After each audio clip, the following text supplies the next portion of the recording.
Assalamualaikum warahmatullahi wabarakatuh. Perkenalkan, nama saya Sarah Talisan dari PBAC 2018.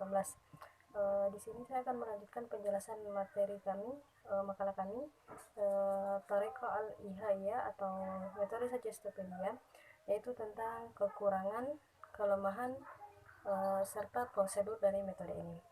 Oke, langsung saja kita menuju ke pembahasan yang pertama, yaitu tentang kelebihan dari metode ini. Nah, pertama, di antara kelebihan dari metode ini yaitu pertama, metode ini bisa menumbuhkan kesenangan dalam diri siswa dengan tokoh hayalan yang diperankan siswa, dan materi ajar yang menarik serta penggunaan lagu-lagu klasik, termasuk juga di dalamnya yaitu dekorasi kelas. Kemudian yang kedua, kesinambungan dan panjangnya dialog-dialog yang digunakan efektif membekali siswa dengan dunia khayalan di mana dia dapat berimprovisasi di dalamnya. Selanjutnya, jumlah peserta didik yang maksimum 12 orang melahirkan perasaan kerjasama yang kuat antar mereka sendiri karena mereka saling tolong menolong dalam menyerap semua pelajaran yang diterima. Yang terakhir, suasana kelas yang santai seakan-akan pelajar tidak berada di dalam kelas. Kita lanjut ke pembahasan selanjutnya, yaitu tentang kelemahan metode ini. Tadi sudah disebutkan beberapa kelebihan dari metode ini. Selanjutnya kita masuk ke kelemahan metode ini. Yang pertama, hanya dapat digunakan bagi kelompok kecil dengan jumlah pelajar maksimum 12 orang. Yang kedua, dengan sejumlah sarana dan prasarana yang lengkap, sudah tentu sangat mahal dalam biaya penyelenggaraannya. Yang ketiga, meskipun unik, tetapi penyajian materi yang sebagian besar berdasarkan tata bahasa struktural memberi kesan bahwa metode ini tidak jauh berbeda dengan metode-metode yang lain. Yang terakhir, teknik mendengarkan rekaman pada waktu tidur atau sleeping learning belum tentu dapat menambah keterampilan para pelajar dengan lebih cepat. Ada kemungkinan timbul kelelahan dalam jiwa pelajar karena tidak dapat beristirahat dengan tenang. Baiklah, kita masuk ke materi selanjutnya, yaitu tentang prosedur metode Sajestopedia atau Tariqah al-Ihaya. Menurut Bancroft dalam bukunya menyebutkan bahwa metode ini mempunyai 3 kegiatan utama, yaitu pertama, bagian tinjauan lisan. Bagian ini dipakai untuk mengulang bahan pelajaran hari sebelumnya. Bahan-bahan yang dipelajari sebelumnya dipakai sebagai dasar untuk diskusi oleh guru dan 12 siswa di kelas itu. Semua duduk dalam suatu lingkaran dengan kursi mereka yang dirancang secara khusus. Dalam diskusi itu pun berlangsung menyerupai sebuah seminar.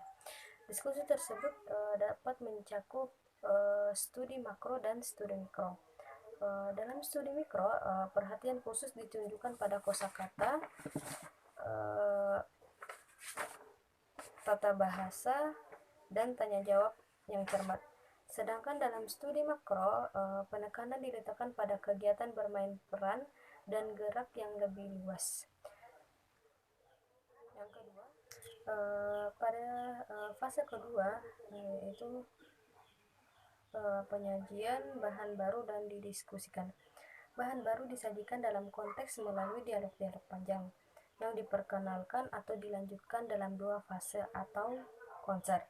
Dialog-dialog tersebut menggambarkan situasi-situasi pemakaian bahasa khas dalam budaya sasaran.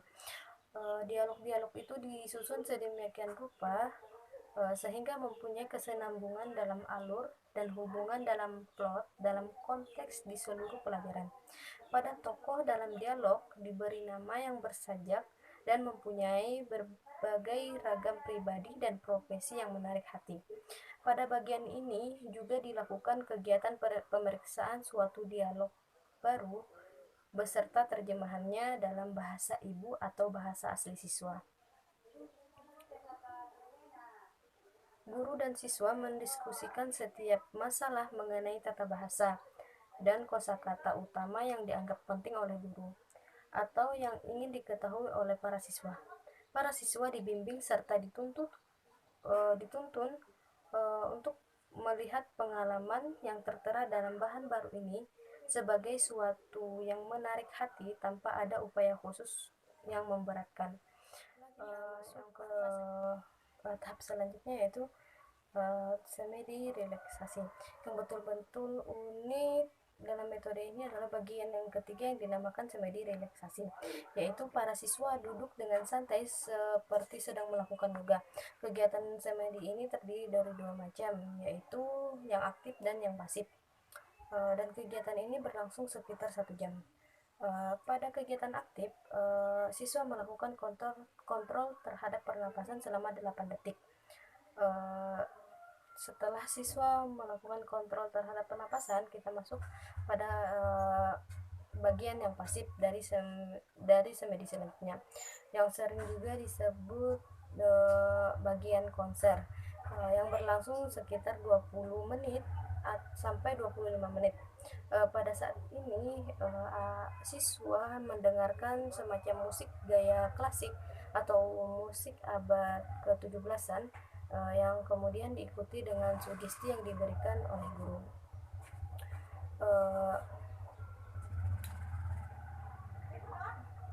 Para siswa menutup mata dan memeditasikan bahan yang diperdengarkan. Konser ini berakhir dengan bunyi seruni atau bunyi suara yang lainnya semacamnya yang cepat dan gembira sehingga tergugahlah para siswa dari meditasi mereka masing-masing.